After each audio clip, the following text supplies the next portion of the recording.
విశాఖలో ఒక serious health issue కనిపిస్తోంది. ఇప్పుడు ఆ హెల్త్ ప్రాబ్లం పిల్లలకు మాత్రమే వస్తోంది. వైరస్ అనాలో వేగంగా వ్యాపిస్తున్న ఒక అంటు రోగం లాంటిది అనాలో తెలియదు, కానీ సిచ్యువేషన్ మాత్రం చాలా సీరియస్గా ఉంది. అది అంటుకున్న పిల్లలు వింతగా ప్రవర్తిస్తున్నారు. ఉలకరు పలకరు, పిలిచినా అరిచినా స్లో మోషన్లో తల తిప్పి చూస్తారు తప్ప పెదాలు విప్పి అక్షరం కూడా బయటకు రానివ్వరు. మరికొందరిలో అయితే విపరీతమైన అల్లరి. అరే చిన్నప్పుడు ఇలా లేడే అని పేరెంట్స్ ఆశ్చర్యపోయేంత మార్పు. అసలు ఏం జరుగుతోంది వైజాగ్లో?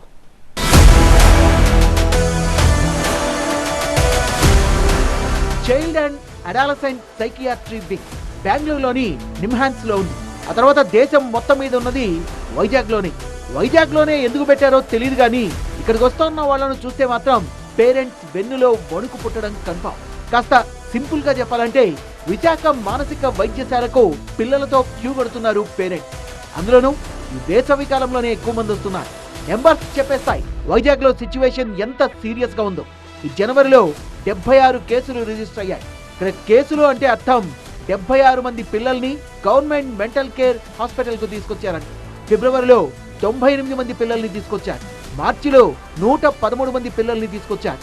ఏప్రిల్లో ఏకంగా 192 మంది పిల్లలు. ఇక మే 2వ వారానికి వచ్చేసరికి 161 కేసులు రిజిస్టర్ అయ్యాయి. ఏడాది మే 2వ వారానికి అయితే మొత్తం 640 మంది పిల్లల్ని మెంటల్ కేర్ హాస్పిటల్ కు తీసుకొచ్చారు పేరెంట్స్.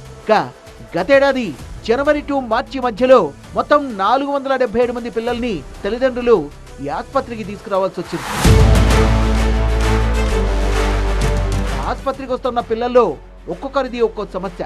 అందులో వెరీ కామన్ గా కనిపిస్తున్నవి పిల్లలు ఏకాగ్రత కోల్పోవడం, అడిగిన దానికి సరిగా స్పందించకపోవడం, అల్లరి పెరగడం, మెంటల్ స్టెబిలిటీ లేకపోవడం, అన్నిటికీ మించి విభిన్నమైన అలవాట్లకు ఆకర్షితులవడం. విభిన్నమైన అలవాట్లపై ఆకర్షణ అనేది సీరియస్ మ్యాటర్, చెప్పేది కాదు, పిల్లల్ని అబ్జర్వ్ చేస్తేనే తెలిసేది. లక్షణాలన్నింటికీ కారణం సెల్ ఫోన్. ఏకాగ్రత దెబ్బతిండిపోతుంది. దాంట్లో ఏదో ఉంది, ఈ కార్టూన్స్ చూడటం కానివ్వండి, తర్వాత సినిమాలు చూడటం కానీ, వీటిలో దాంట్లో ఏదో జరిగిపోతుంది, నెక్స్ట్ చూసేద్దాం, నెక్స్ట్ ఎపిసోడ్ ఏంటి, అలాగా వాళ్ళు ఏం చేస్తున్నారంటే ఎక్కువ వాటికి అడిక్ట్ అయిపోయి వీటి వల్ల కాన్సన్ట్రేషను, అటెన్షను, ఫోకస్ దెబ్బతిని ఎక్కువగా పిల్లలు చదువులకు మళ్ళీ వేసవికాలంలో అయిపోయిన తర్వాత వెళ్ళాలంటే కొద్దిగా వాళ్ళు ఇబ్బంది పడుతున్నారు. ఏది చదువులకు స్కూల్కి వెళ్ళి మళ్ళీ టైమింగ్స్ మెయింటైన్ చేయలేక మార్నింగ్ రెడీ అయ్యే టైము, వాటి వల్ల ఏమంటే కొద్దిగా మొదట్లో స్కూల్ స్టార్ట్ అవ్వగానే కొద్దిగా స్కూల్ ఎగనామం కొట్టడం, మళ్ళీ స్కూల్లో వెళ్ళినా కానీ ఎప్పుడు ఇంటికి వచ్చేద్దామని చెప్పి ఫోకస్ చేయకపోవటం, ఇలాంటి ఎక్కువ పిల్లలు మా దగ్గరికి వేసవి కాలంలో ఒకే వస్తుంటారండి. స్క్రీన్ కు బానిసైన పిల్లలు ఖచ్చితంగా చదువులో వెనకబడతారు. ఎందుకో తెలుసా? నిమిషానికి 10 రీల్స్ను చూడగలిగే వేగానికి మెదడు అలవాటు పడిపోవడం వల్ల పుస్తకంలో కదలకుండా నిశ్చలంగా ఉన్న అక్షరాలపై వాళ్ళు కాన్సన్ట్రేట్ చేయలేరు. ఇదే కాదు, ఒకచోట ప్రశాంతంగా కూర్చోలేరు కూడా.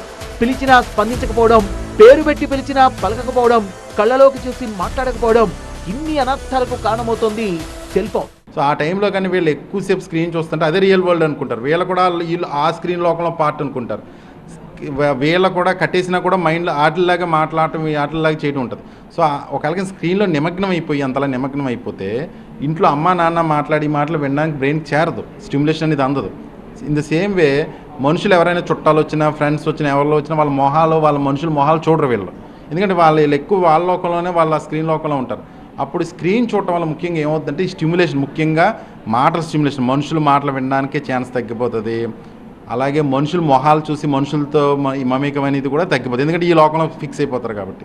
పట్టుమని 10 ఏళ్లుండవు, మీద పడి రక్కినంత పని చేస్తారు. వాడి మీద కాదు, పేరెంట్స్ మీదే. తల్లిదండ్రుల్ని చూసి పిల్లలు భయపడక్కర్లేదు, కానీ ఎదురుగా ఉన్నది భయభక్తులతో గౌరవించి తీరాల్సిన పేరెంట్స్ అని తెలిసి కూడా ఒక రకమైన అసహనాన్ని ఎక్స్ప్రెస్ చేస్తున్నారు పిల్లలు. కరెక్ట్ గా చెప్పాలంటే పిల్లలు తమ చేయి దాటిపోతున్నారు అని చెప్పేంత అసహనం అది. దీనంతటికీ కారణం సెల్ ఫోన్. అతిగా స్క్రీన్ చూడడం వల్ల పిల్లల మెదడులో గ్రే మ్యాటర్ తగ్గిపోతోందని స్కాన్లలో తేలింది. దీనివల్ల ఆలోచించే శక్తి, జ్ఞాపక శక్తి శాశ్వతంగా దెబ్బతింటాయి. పుట్టుకతో ఆటిజం లేకపోయినా ఫోన్ల వల్ల ఆటిజం లక్షణాలు వస్తున్నాయంటున్నారు డాక్టర్లు. స్క్రీన్ లోపలుండే రంగుల ప్రపంచానికి మెదడు కనెక్ట్ అయిపోయి బయట ప్రపంచం నుంచి వచ్చే శబ్దాలను, పిలుపుల్ని మెదడు బ్లాక్ చేస్తుంది. ఇదే వర్చువల్ ఆటిజం. దీనివల్ల మాట్లాడడం మర్చిపోతారు, సొసైటీకి పూర్తిగా దూరం అయిపోతారు. ఇందులో విపరీతమైన యాంగిల్ ఏంటంటే చిన్న విషయానికే విపరీతమైన కోపం రావడం, వస్తువుల్ని విసిరేయడం, తల బాదుకోవడం, వీటన్నింటికీ కారణం సెల్ ఫోన్.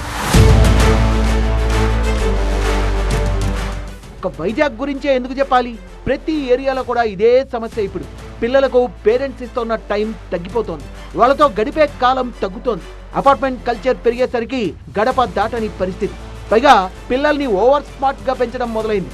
మట్టిలోనో బయట పిల్లలతోనో ఆడుకోవడం తప్పన్నట్టుగా ప్రవర్తిస్తున్నారు తల్లిదండ్రులు. ఆ రకంగా వీధుల్లో పిల్లలు కనిపించడం కూడా తగ్గింది. సింపుల్ గా చేతికి ఫోన్ ఇచ్చేస్తే చాలు అంతా నిశ్శబ్దంగా ఉందనుకుంటున్నారు పేరెంట్స్. ఇదే పిల్లల్ని మెంటల్ కేర్ హాస్పిటల్ కు తీసుకెళ్లేదాకా వెళ్తోంది.